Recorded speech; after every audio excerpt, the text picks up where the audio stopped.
Hey, welcome back to Planet Hex. I'm Andrew Horn. I'm the author of the books VHS Ate My Brain, VHS Ate My Brain 2, The Revenge, and a bunch of other stuff. But it's the tapes the tape books that I'm most known for, so that's what I'm talking about here. On this week's episode of Planet Hex, I'm going to talk about VHS culture from around the web. Before I go on, I'm tired. I'm really tired. I went on a crazy 26-hour extreme day trip with my best friend to Dublin, and it was amazing. We met some brilliant people, we had some great times. By Christ, that city is expensive. Wow, but it is also an incredible place, full of culture, full of things to do. Culminated in a 5-hour guided pub crawl, which was pretty cool.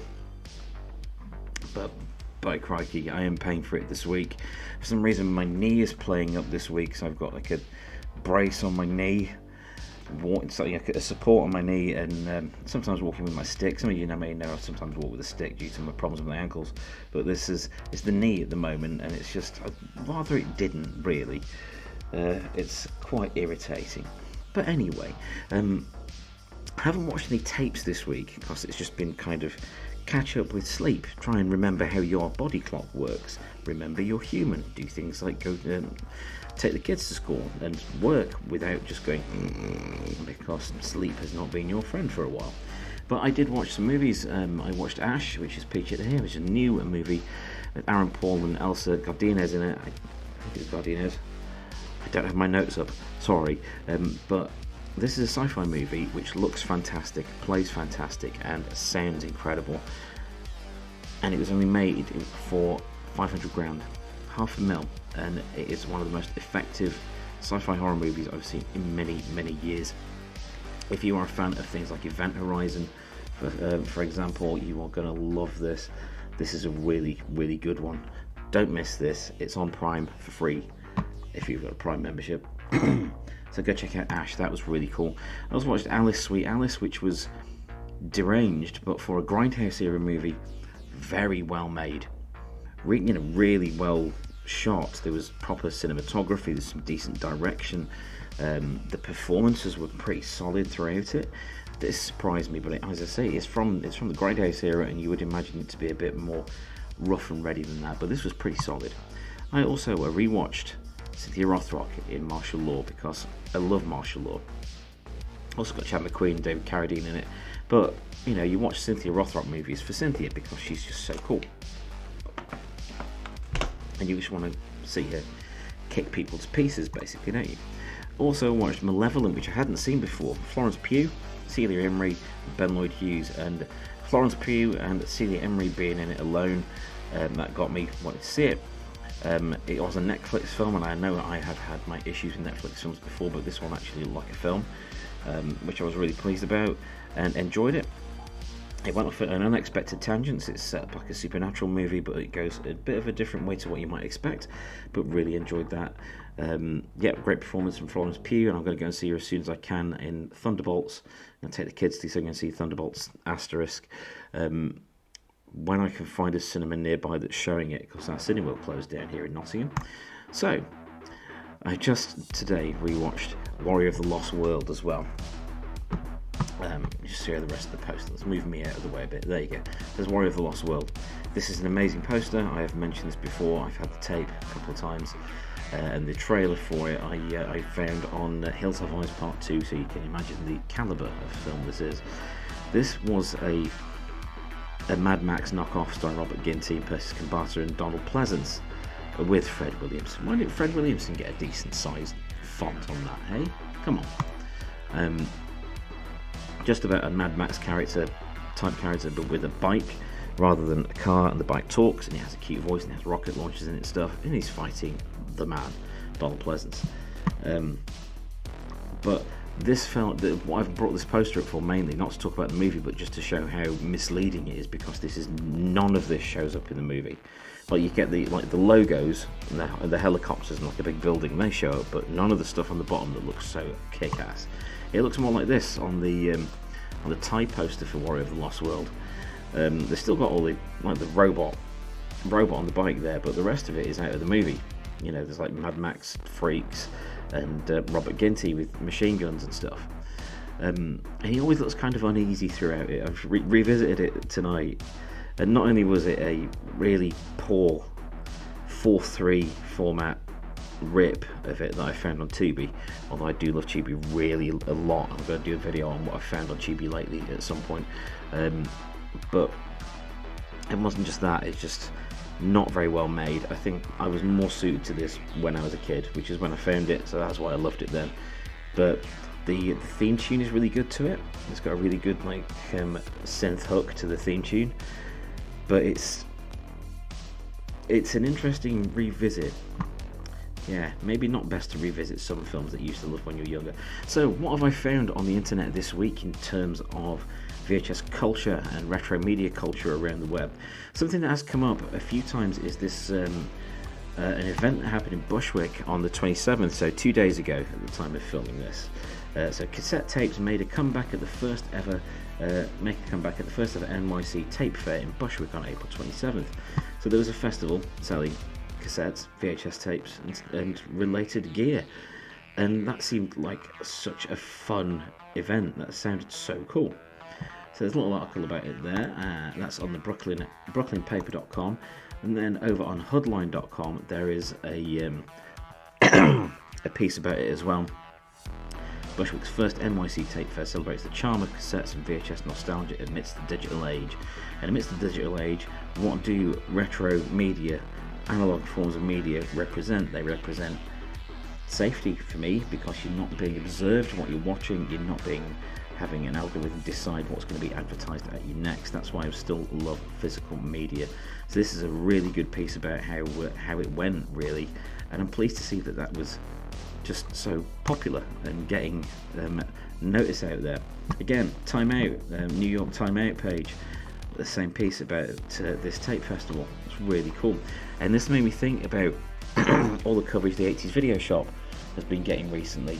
I'm not just bringing that up so I can say I was on TV again, honestly, but I was on TV again, the first time,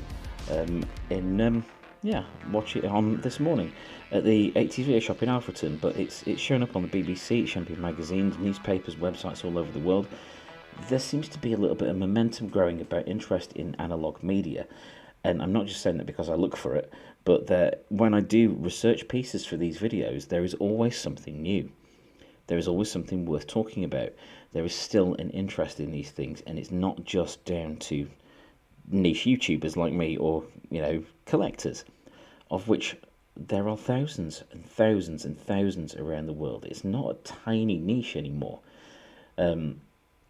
People have seen over the years since I first did the initial edition of VHS Ate My Brain, everyone's got their story. Everyone wants to be connected to this niche nostalgia thing, which is just blowing people's minds. So what we got here, nypost.com, VHS cassettes find new life at an NYC event as hundreds of analog fans are fed up with streaming services. Now I brought this one up because this one has a gallery of pictures from the event. It's got a video as well, so do go onto the nypost.com and find this piece. But what I'm going to bring up here is the gallery, because this just looks really, really cool. So we got tape traders. There's a CRT TV there. I see some old horror movies. Let's zoom in a bit on this. Related memorabilia. See, I'm just sold on this straight away. Magic. What's the next picture? Can't find the menu now. That's helpful. There we go. Okay, so we've got. Okay, I've got to zoom in on this. This is some cool stuff here. So these look like boots on the side. I can't be sure, but they may be adult ones. But on the front here, we've got things like the Lustful Turk. We've got some comforts. Lucio Fulci's Zombie, otherwise known as Zombie Flesh Eaters. That's Crime Wave. Lucio Fulci's Massacre Time. That's a scarce one. Blimey. There's Phantasm down there, and then you've got weird stuff not weird stuff, but more common things like Austin Powers showing up there as well. What else is in this gallery? This rules. I wish I could have been at this. We've got typical typically dressed VHS fan who looks like should be the comedy relief in a movie. I know what we look like, and I accept it. It's fine. Traders and people. These ladies done up in full 80s gear. Awesome. Guy with an armful of tapes. What a beautiful sight that is. Collectors with Lord of the Rings tapes and a cassette. And more dealers there with all kinds of cool stuff. Why the hell not? I'm so jealous. I know things like that do happen over here in England as well, like tape stock last year, but it's just so cool to see this happening.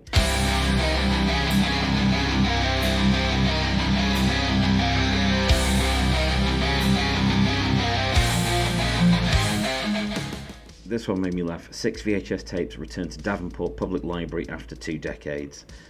You can't make this stuff up. There's a video about that over on Yahoo News. Do go and check that one out. The next one I found was an interview with an author who has written a novel called VHS. Alright, this sounds interesting. Is it going to be full of nerdy stuff? But it's very cerebral. So Christopher Campagnoni, PhD lecturer in English. What is the theme of your book? The theme of VHS is hypermediation, and the narrator of the book is a writer who's trying to find out more about his parents' pasts, though they rarely talk about their childhoods before coming to the United States. So he makes some audio recordings of these stories, so he's got memories of them, turns them into a series of photos, and then goes on to turn them into VHS tapes. And it's the VHS tapes that knock their microphone over. That's what they do. It's these VHS tapes that make up the chapters in the book. And it's a really cool idea. I love the idea of tapes being chapters. There's something kind of poetic about that and cyclic, but that's over on pace.edu. So it's on a university, the Dyson College of Arts and Sciences. Do check that out. And the last one I found to talk about on this video tonight, over on bloodydisgusting.com, bloody-disgusting.com, of course, fantastic horror site. You can soon explore horrifying worlds through VHS tapes in survival horror game, Video Ghastlies. I am down for this. I don't play many games. Mainly the kids have full run of the consoles.